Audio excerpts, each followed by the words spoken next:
Hello everyone and welcome to Nizira's Corner. Today I'm continuing my analysis into the Cheetah Girls franchise by looking at the book series written by Deborah Gregory that the classic becomes were based off of, and explaining how if the movies had followed a specific plotline from the books, well, maybe the Cheetah Girls trilogy wouldn't have ended up being the tragedy that we have now.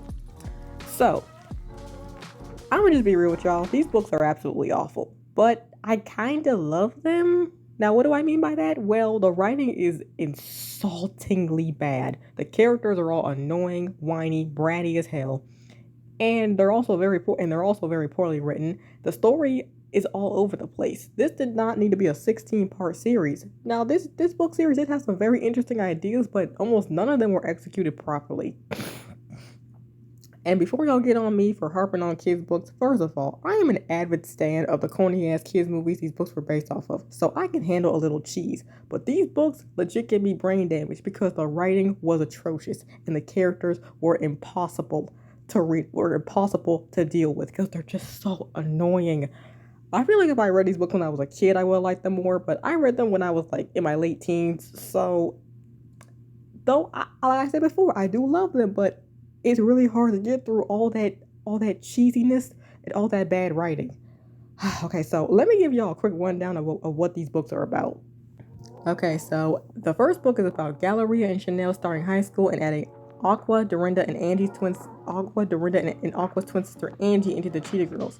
Yes, there was a fifth Cheetah Girl who was cut from the movies, though I don't really blame them for doing that because Angie is basically a background character in this story. She barely does anything, she barely even speaks, and she doesn't even get a POV as the other four girls do. Not a single book takes place from her point of view, and I don't really understand why. The second book is about Chanel maxing out her mom's credit card and being forced to quit the Cheetah Girls as punishment. If you've seen the first movie, you know how this plays out. The third book is about Dorinda considering leaving the Cheetah Girls to become a famous singer's backup dancer for her upcoming tour. The fourth book is about the Cheetah Girls competing at amateur hour at the Apollo and losing, but then they meet this singer named Kahlua and she hooks them up with a singing competition in Hollywood. The fifth book is about the Cheetah Girls performing in said competition, and then the book spends a huge chunk of time focusing on Galleria and the Cheetah Girls selling doll collars to people as accessories for some reason. The sixth book is about Chanel and Galleria fighting for control of the group after they finally record a demo for his producer named Mouse Almighty. The seventh book is about Dorinda learning she has a biological sister named Tiffany, and she tries to hide the fact that her sister is white from the other Cheetah Girls for some reason. The eighth book is about Aqua and Angie going home to Houston for Thanksgiving to see a fake Destiny's Child-esque group called Karma's Children. Okay, in the ninth book, the Cheetah Girls get accused of plagiarism by a rival girl group while performing at a Houston rodeo. In the 10th book, Chanel leaves the Cheetah Girls to take up ballet because she's so ashamed of ripping off that other girl group I previously mentioned, but she fails her big audition and breaks her leg. The 11th book is about Dorinda's half-sister Tiffany wanting to join the Cheetah Girls, and Dorinda doesn't want her to because she's white. Don't ask. I don't know why Dorinda was freaking out over her sister being white. There's a lot of really strange stuff in this series. But anyway, the 12th book is about the Cheetah Girls wanting to they record a demo with Mouse Almighty again, but they have to wait a long ass time before they hear back from him. The 13th book is about Galleria's dog Toto getting her annoying neighbor's dog pregnant.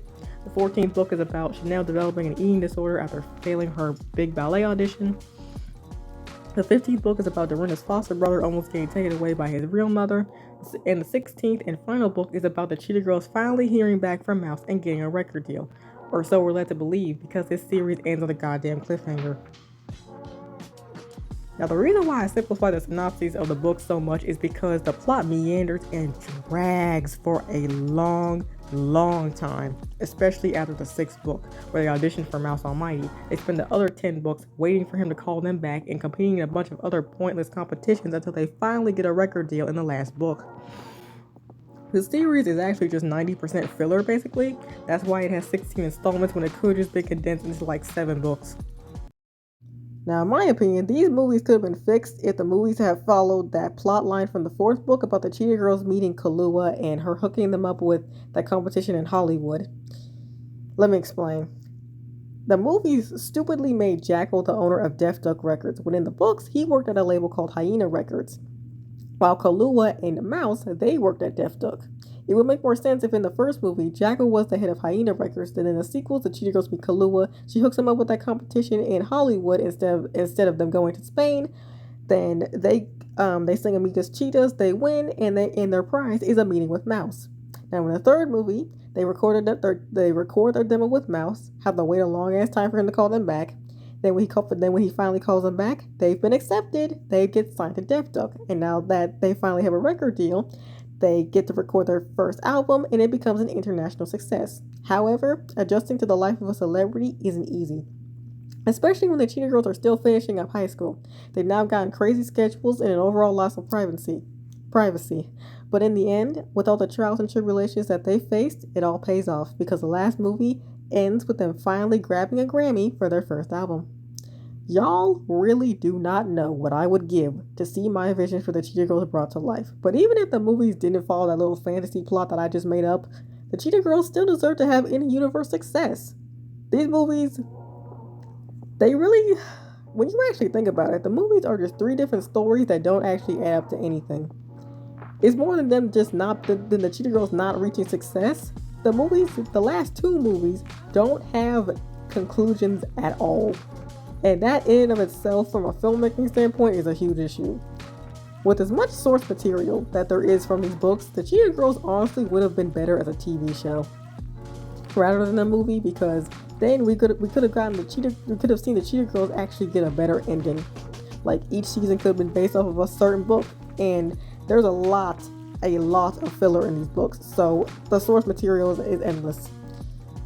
So that concludes my deep dive into the Cheetah Girls franchise, at least for now, because one day in the future I will be taking a much deeper look at these books, because while they are bad, they are a very interesting piece of literature that I would love to tell you all about. If you like this video, don't forget to like, share, and subscribe. Bye!